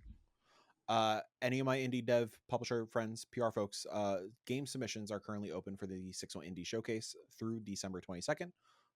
If you're an indie dev, all shapes and sizes, welcome. Please submit your game. We want to talk to you. All that good stuff. I'm brain fried. I usually do pitch a little better. You got Sure. that. Where do they? How do they get in touch? Yeah. Thank you, Janet. 61indie.com is the easiest place to do it. Great. Go check it out. SIXONEINDIE.com. Google will figure it Perfect. out if you You did not get nailed it. it. Mike is they will sense perfect. it. How is this only the topic? How did we just get I to the know. topic We've now? only just got like I think that the topic was probably majorly talking about the Game Awards and everything, but I mean, do we want to skip flowing this from for time's sake? I'm sorry, say that one more time. Do we want to skip this for time's sake? Your call. No. I'm down to hang. Okay. No, mom says no. Topic of the show. Continue. Because this is planned to be a little shorter of a topic of the show. Don't worry, everyone. We're not going into 2 hours. Topic of the show is isolating indies. I like the alliteration. Indies, as you might have noticed from the news stories, have a tendency to be separated. They have separate showcases. They have separate awards. They have separate best of lists, separate journalists, separate publishers. Why? And what is the impact on our scene because of that? Like, Yeah, Jill, why did you separate yourself from the rest of us? And right? tell us why that makes you. How No, dare you. that's part of it. No, no, I mean No, genuinely. seriously, that is genuinely part of the thing. There is on one side, indie games, if they are combined with AAA, are consumed. They are taken over by AAA because anybody who's worked for a large outlet will know that indie games are not the click like big clicks. You're not going to get a lot of attention Sure. unless it's something like a Hades or something that somehow is broken through, Stardew Valley kind of things. So there is a bit of separating them out in order to give them that spotlight, as we were talking about for a lot of the showcases. Like, we like having the day before the Game Awards to be just an indie day, because then indies are actually going to be paid attention to, and that's what is going to be the focus of the discourse that day. But at the same time, does it keep it from does it continue on that topic of like, now that it's separated, that's how people think about them. They think about them as things that need to be highlighted. Do we keep them from becoming as large as AAA, because that's always the conversation around them? Do we ever see a situation in which indie games are the major like things people are coming to see? I've separated myself out because there are games that don't get discussed, and I love discussing them, and I think that they are interesting, and they have oftentimes a lot of different things going on that aren't happening in the AAA space. And it is just personally a way to separate myself out.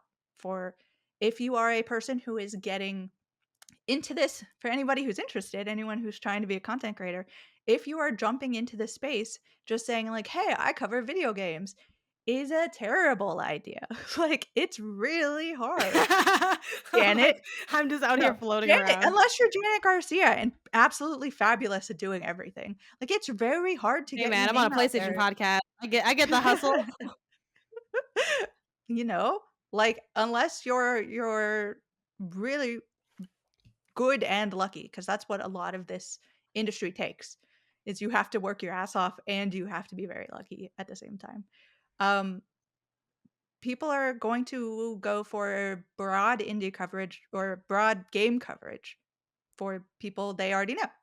Easy. Indie games don't have that. There are people who like are in bigger spaces that cover indies, but for a lot of it, there's no put like there just aren't that many specific indie things, and that's because there's not a lot of viable money that goes into it. You can't really have support your life a lot of the times. So thank you for, I think probably all of us, for everyone who supports us. We really appreciate you. Thank you so much. But as far as separating out indie showcases, Mike, do you want to talk to that a little bit about Sure. what that impact is? Just to kind of piggyback off what you just said about like separating ourselves out, because yeah, a 6-1 indie, like I mean, once in a while when we have the bandwidth and whatnot, we do editorial stuff that's tied to like just intrinsically focused on indie games. Like we do indie reviews, previews, all that good stuff. Like I'm trying to spin up the YouTube channel a little more. Granted, like strategically, it's to grow the audience for the showcases, but like doing like these little bite-sized reviews and obviously streaming every Friday and stuff like that.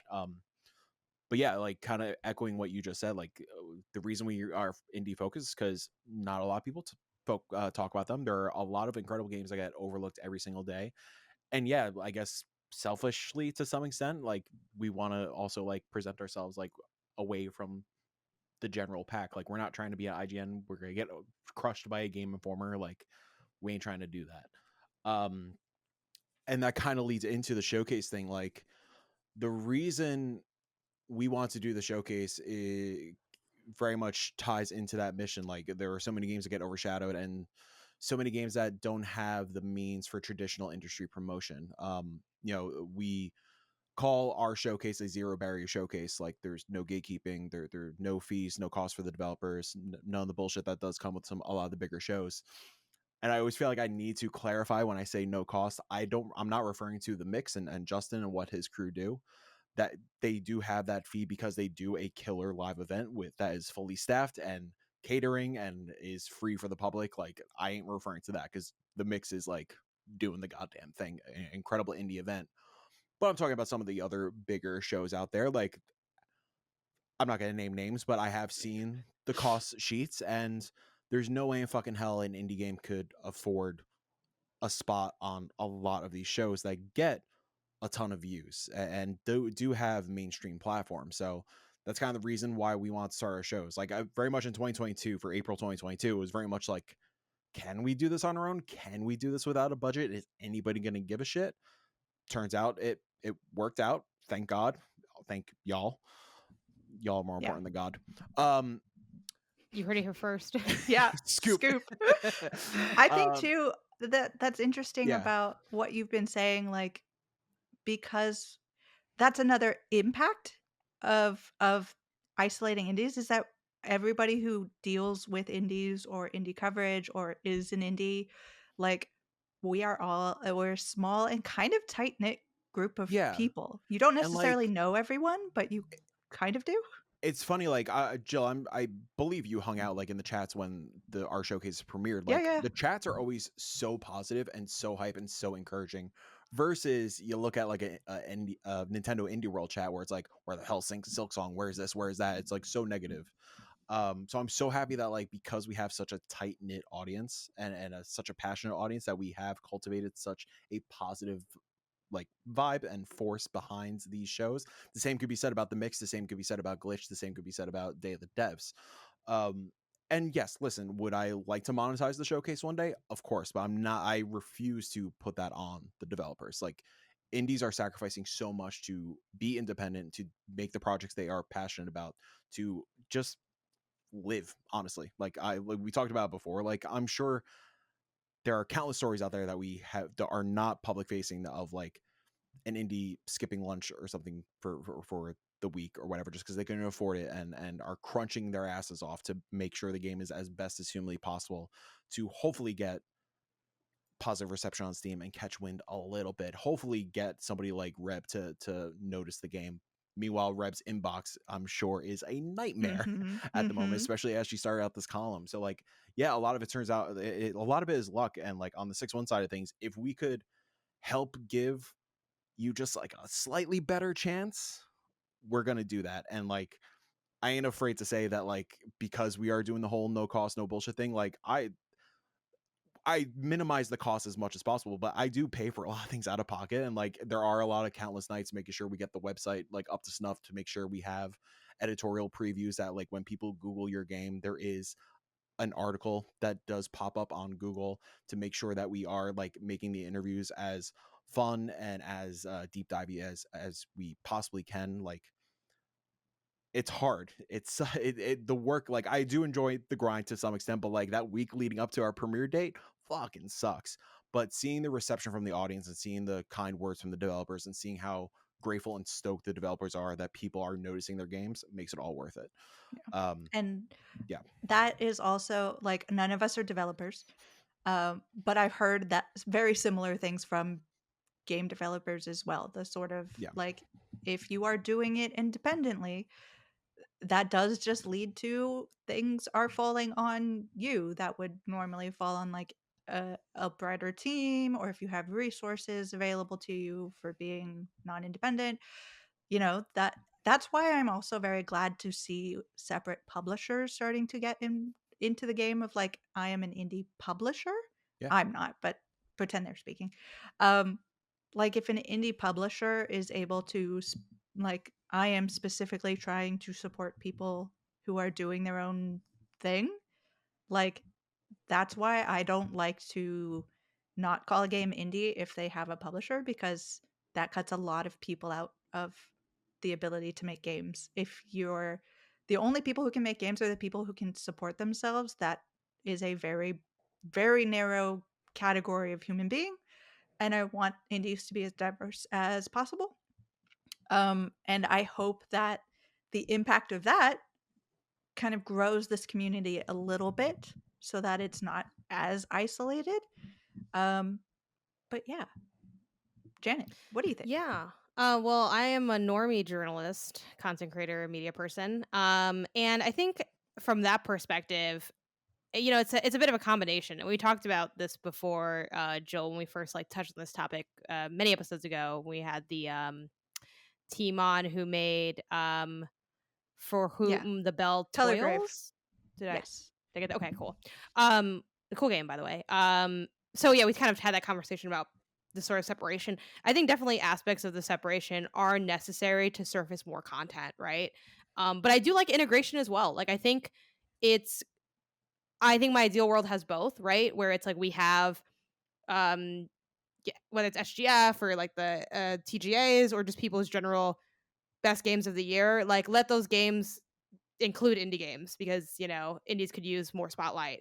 And if you want to also in addition do a just best indies list, great, because then if you're making 2 top 10 lists and like one indie gets on the main top 10, but now I also get 9 other indies in that individual list, like that's allowing for more games to be surfaced and more conversations to be had.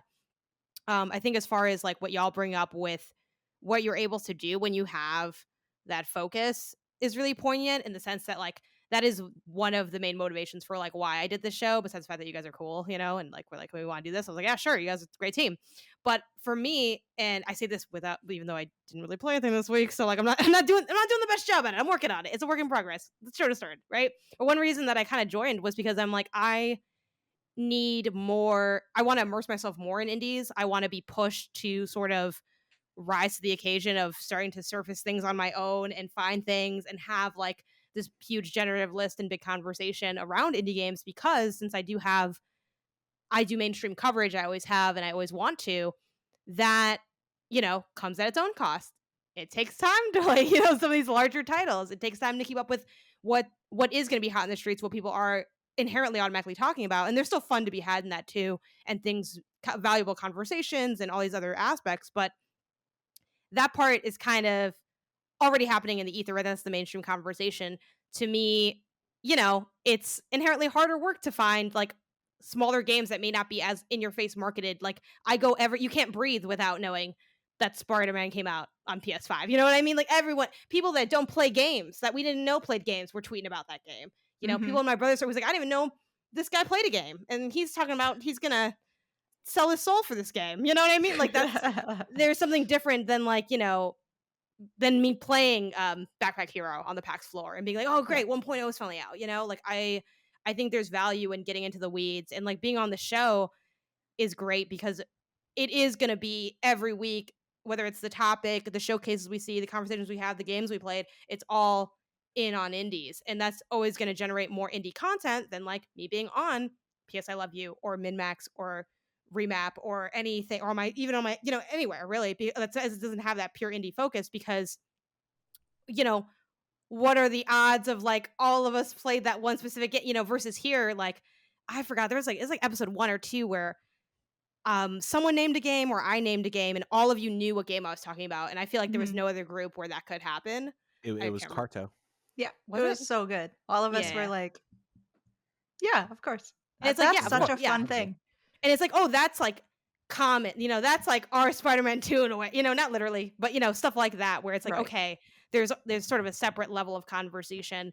And Yeah, yeah, that's so that's so kind of my weird thing. because if I was in a group for another reason that was a gaming group, like a group of hardcore like gaming content creators, and they were like, "Oh, so what indie should I play?" I'm like, "Well, obviously Cocoon has been out, but you guys know that." And like everyone was like, "What the heck is Cocoon?" I'm like, "Are you joking?"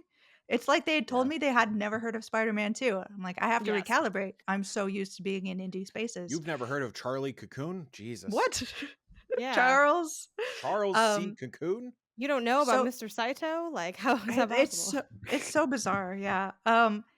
In the fun of hypotheticals, thinking of sort of like a Hi-Fi Rush or like a Pentiment where the art style and the genres are not really a barrier. If there had never been the idea of an indie, let's go all the way back and let's just obliterate that. If somehow these independent creators were given space on like platforms and gamers had no distinction between, let's say, Dredge and like Spider-Man, like, do we see more people actually playing indie games if there's no distinction? Like, because I do know people, unfortunately, who see the indie moniker and are immediately like, it is a lesser game because it's not AAA. So, like, is there a world in which the indie moniker never existed and more people just play these games? Like, putting away all of the, like, obviously the money would have to be a problem and getting on there and whatever, but like, let's just say there's a world in which this happened. Is it better for them to be integrated that way? I think without the things that AAA, certain aspects of the AAA market provide, like, it's never going to be a one-to-one, and it's just like the marketing, what you're exposed to, what you associate, and different people engage with the hobby on different levels. There are a lot of people that they only go to Spider-Man 2 because that's like the main thing they grew up on, that's what they played. Like, they only hit up a couple titles. They want maybe certain things that some of those games can offer that maybe Mr. Saito can. If you want 30 hours in New York, like Mr. Saito, that's not Mr. Saito's jam. That's not what he does. Like, Well, I could find you a Mr. Saito in New York. Don't yeah. worry. Mr. Saito has his own things he's going through, but like, there are very different styles, and I mean, I think there definitely are indies that break through in a sense, like, and end up hitting the mainstream. But I think while there are probably a few players that have, and we all have our biases on certain games, whether it's genre, style, what at time, there are all moments where those things influence us even if we don't want them to. But I think even removing that, it won't be enough to fully move the needle. That being said, too, you see an interesting thing with, like, I think the more what we think of when we think of like our audiences, where like our audience is inherently kind of hardcore because they like listen to podcasts and maybe like read the magazines and all that. What you see a lot is, they kind of like, they want their cake and eat it too, right? So I mentioned like being on shows that cover more mainstream content. A lot of times our audience is like, we want more indie coverage, but we like know that's not like fully true holistically, in the sense that, like, Greg and I have hopped on and been like, we're doing like this indie game review, that's PS I Love You that week, and that episode is like not nearly as viewed as like if we did another similarly format episode on a bigger game. And I think that's fine too, and like, to me, that's part of when I think of like integrating indie into the mainstream space. Like, part of that's part of why I want to do what I want to do, how I want to do it. Like, obviously, I think I could have a bigger indie impact if I just focused on indies. But I like the idea of let me be mainstream, but let me work harder at being better at my job and knowing more games and really going and do, because my audience already knows about a lot of these other titles. And sure, I still bring insight and offering and previews and other things, but like I'd love to put more people onto stuff. And I feel like that's something that people do look to me for. And I want to be better at doing that aspect of my job. And hopefully getting people to discover more games that they love. Because I think people want that, but then they don't really want to like necessarily always seek it out. They kind of like, well, I wish you told me about like the big thing and the thing I didn't know about. Yeah. Obviously there's spaces for like give me nothing but the stuff I don't know about, and I like that that exists. But I think a mix of both, that is maybe how you get someone who is hardcore enough that they are open to games in general, but maybe they are still kind of playing on a more casual level. There's plenty of people that listen to podcasts week after week after week, so that sometimes don't even own the console we're talking about. Like we have people hitting up Piece of Lover all the time. It's like I haven't had a PS5 yet, or I've never had a PlayStation console, but I've been listening for like a year, excited to get that list, and I want to be able to hand them more than in a, I don't know, not in a competitive way, but in a sense more than just what my peers can say. Like I want to bring my own stuff to the table, and I feel like the indie space is an opportunity for me to do that while also adding value to the audience as well. Yeah. I think going off of the idea of the indie space is an opportunity, I think you don't even need a hypothetical for this one. It's a thought bomb that's been going off in my brain as I've Yes. been in this space. Be careful, please. Jeez. Yeah, that's kind of Oh my God. scary. It's a visceral It's image. my hair is the explosion. Don't let me host again. I can't do that. Don't leave me. Don't make me be the ceremony master again. Um, there are very, like, not hypothetically, very realistically, there are people who exist who would not be gamers if not for indie games Oh yeah. because indie games are not AAA. Yeah. There are games that touch people, that reach people, that speak to people on a level they have never had before in a game because indies exist. Like marginalized groups of people, diverse groups of people, genders that are not catered to in a lot of AAA spaces, like concepts and thoughts that don't exist. Like, and a lot of times in other spaces, there are people who play indie games because they are not AAA. And I just sort of love that. I just want to throw that out there. So that's topic of the show. We went by very quickly. And let's talk about games we've been playing. I'm going to shout out a few for Jenny because she could not be here.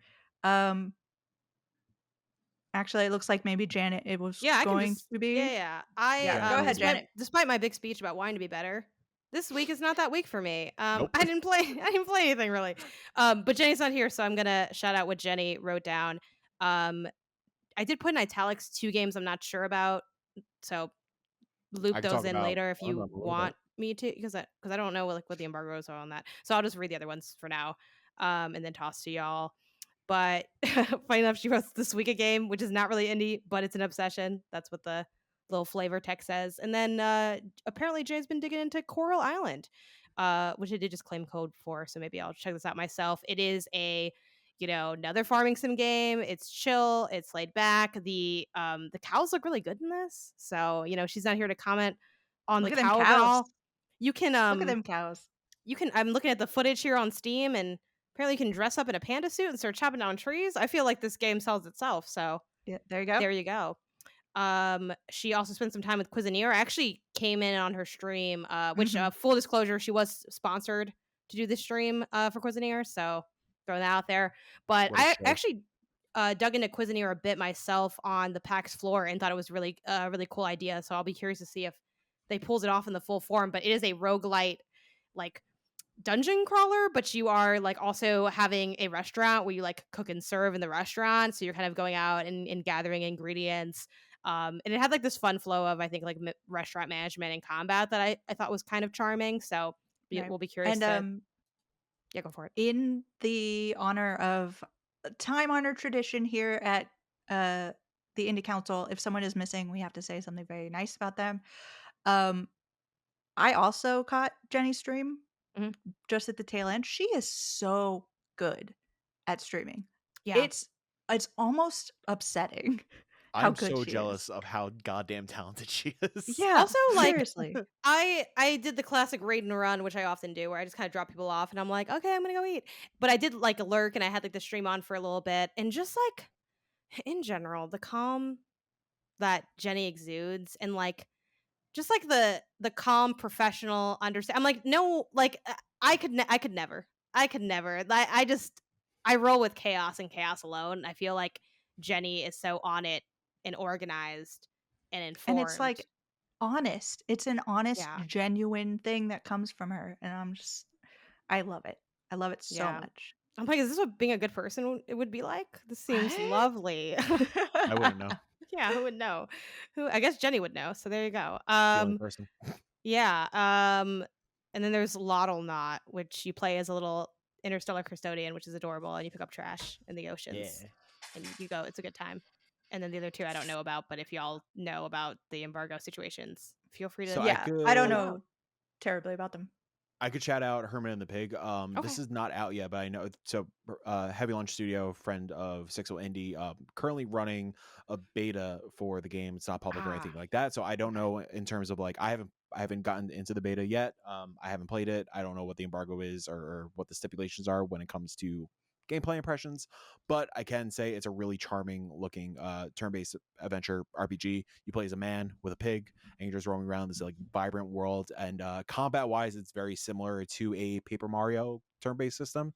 Um, and it has like such a delightful sense of humor. Like I'm just browsing through the gameplay, one of the trailers on the Steam page, and you could for like, there will be an instance where like you get attacked by a skunk, and you hit the skunk once, and then a screen wipes away, and it says the skunk agreed to disagree, and that's the end of the battle. So it's I'm so really excited to check this out. super charming. It's yeah, I'm really excited to dig into the beta because it looks great. Yeah, And yeah, Jill, I don't know the situation with the other one. the last one. So the last one will remain a secret. I know that Jenny and I will definitely talk about it next uh week if everything If happens, if yeah, everything goes down, we'll have to discuss that. But yeah, just for my games very quickly, I want to shout out Spirit Tea, which came out this week. It's so charming. And disclaimer, I backed this game. I am an NPC in this game. You can go and be yes, friends with me. Have fun doing Finally. that. Yeah. finally, I can Some fulfill my power I'm fantasy. actually All I've I wanted was started Jill to say some random line to me. yeah, All I wanted was Jill's acceptance. Yeah. I want it too. I sat down and I was really nervous. I was like, what if What if NPC I me hate hates myself? me? Right? Yeah. Like, Wait, did don't you ever find talk to yourself me in the game again. though? Yeah, oh yeah, I'm in it. You can What go and can check you me out. like where are you at? Like how do we pull up to where you're standing? What do Uh, you so say? I actually worked this out with the developer Oh. to make it a little more like me. So like the first place I found me was at the restaurant. It's like eating up like Korean barbecue. I'm like, that's fantastic. Nice. So Oh on yeah, point. So it's like I chill out at the restaurant. I head down to um like there's a big statue that I go and appreciate art. There is a arcade that I like an Mm. arcade cabinet that I go to. And apparently I go and do karaoke, which no one knows if I actually do that or not in real life. So it is a kind of a mix between Spirited Away and like a Stardew Valley. You're living your life. You are a writer, you have writer's block, and you are helping people. The more you help people, the more you can get done on your book, and that's the basic idea of like what you want to do in the game. But along the way, you accidentally drink from the wrong teacup, and you are able to see spirits, which have been causing troubles. So as you help the spirits and free them, they're able to patronize your bathhouse, which is a spiritual bathhouse that you are running, and you're like it's so good. It's one of those like management sim things where you're like running around making sure everyone has clean towels and everything's warm and all the spirits are sat next to spirits they like, and you're cleaning and upgrading your tea house as it goes. It's so much fun. It's so charming. It's literally like I don't like using that word a lot for gaming because indies get that word a lot, but I'm just like, as I'm playing it, I'm like, it's just like sinking into a comfortable chair and just like, this is so nice, you know? Also, I want to shout out Hal, which came out yesterday or the day before. Great puzzler, great strategy turn-based game, except for the turn-based is sort of you get to make all your decisions for the next like 5 turns or whatever, and then the enemies make their decisions but in secret, and then when you hit go, everyone makes their decisions all at once, and you have to see if you did well, or not, and it's a lot of fun. Jill, Backpack Hero. Jill, Huh? is it also on Steam or is it straight up Yes, Switch? it is Okay, cool. Steam and Switch. I will say I've been playing it on. not my kind of jam, but the art is stunning. So good. I Medieval really love manuscript type. Yeah, and I really love when things are purposefully messy. Like I love that the colors are outside the lines and it's like this like color splashy kind of look. Yeah, Yeah. I want it And to the be good. atmosphere you might really like too. It's that eerie sort of like Eastern European folklore sort of like everything's kind of dark and I don't think this is gonna end happily, y'all. Backpack Hero we talked about beforehand. It is like Janet said, it is a mix of Loop Hero and um Resident Evil manage yeah, management, inventory um management. inventory management, or if you've played Dredge, it's that sort of thing too, and all of the things in the backpack, if you put them in certain places, like, help other things to Yeah. attack or health or give you more blocking, and that's amazing, but they're also you're getting resources in the dungeon, you come back out, and then it's like a city builder. You're, like, building your own little city with all the resources you've got, so I love that. I wanna shout out, something that's coming out, I believe tomorrow is Below the Stone.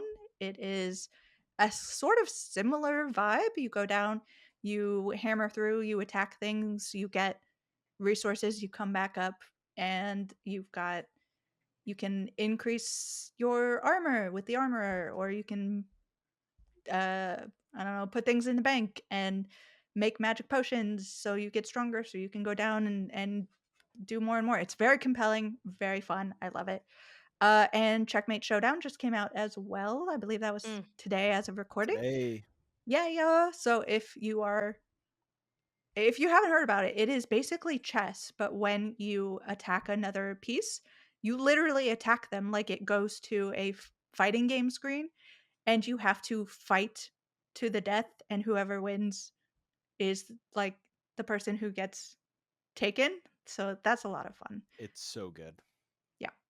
Fun fact about the dev, one of the like the main developer, director, whatever. He's like rank 12 in Mortal Kombat in the world, Wow. which is bonkers. So the fighting aspect hits. No Yeah. pun intended. So go check that out. Mike, do you have a couple to shout out here? Yeah, super quick. I jumped into Gubbins last night, which also just dropped yesterday. This is a mobile game.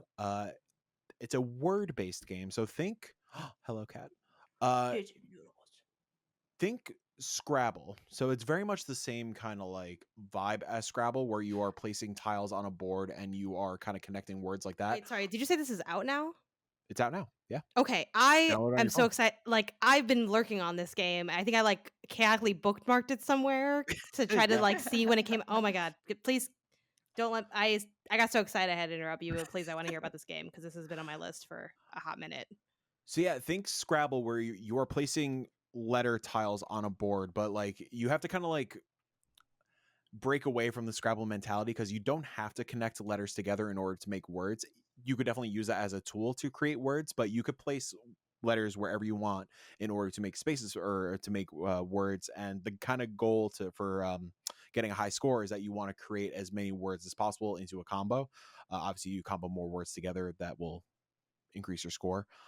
When you place the words on the tile, it doesn't count the words. Sorry, when you place the letters on a tile and you create a word, it doesn't create the word right away. Like it doesn't count the word right away. You could kind of place all your pieces, kind of similar to Hell in a weird way. You place all your pieces first, and then you could swipe each word in order to start your combo. And then you could clear the board like that and start placing more words. It does this really cool thing where certain tiles are power ups. So, for example, like the rainbow tile is an automatic ing that you could add on to a stack of letters. The pencil will complete a word for you in case you're stuck. It pretty much acts like a blank space. There are some, I'm gonna say it like this, but this is not the way to penalty. Penalty is the way to do it. There's some like penalty blocks as well, where like there's a little lock that will create a radius where you cannot work in for 3 turns, or there will be little mushrooms that pop up and block spaces all around the map for a few turns. It's really damn good. If you're into Scrabble, or if you're into Wordle, it's a great time. It is a mobile game. It's free to play, so every day you could play one round. But they do the cool thing where like it's not as egregious. Like if you throw them $5, you could just play unlimitedly. Which now that like it has its hooks in me, I'm definitely gonna give the folks $5 to just play this whenever I want. So yeah, there's a standard play.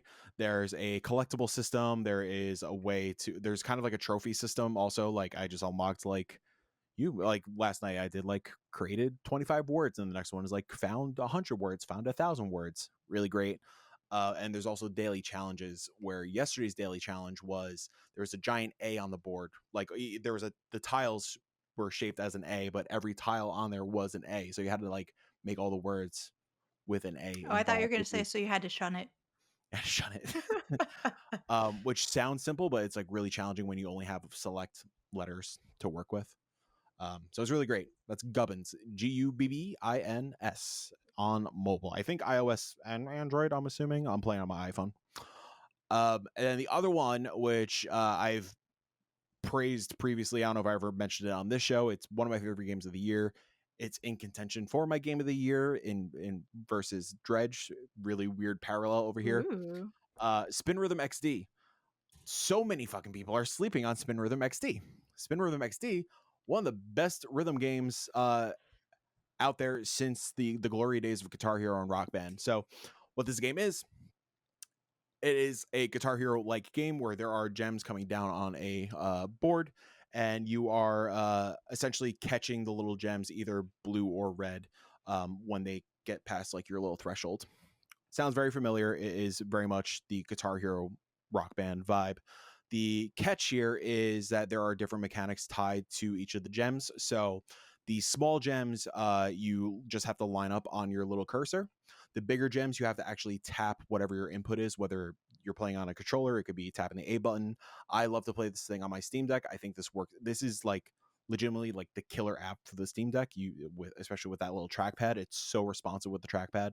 So I use the trackpad to move my cursor around and just tap the trackpad lightly to hit the bigger gems. There are like DJ scratches where, again, with the touchpad or a joystick, you're just kind of like spinning around and going in the motion. With higher difficulties, there's triggers to hit beats. There are ways to hold the notes and have to lift them up at an appropriate time. The game is so damn fun, and it does that really rewarding thing of when you nail a section of a song, like you really feel it. You like it's just so satisfying, like full comboing a song or like hitting a really difficult part. um there are a lot of the tracks are like a lot of like EDM, dancey, like that kind of vibe, but like they're starting to slowly implement some new tracks in there. Like Anamanaguchi is in there. If you're unfamiliar with Anamanaguchi, they do the score for like Scott Pilgrim and stuff like that.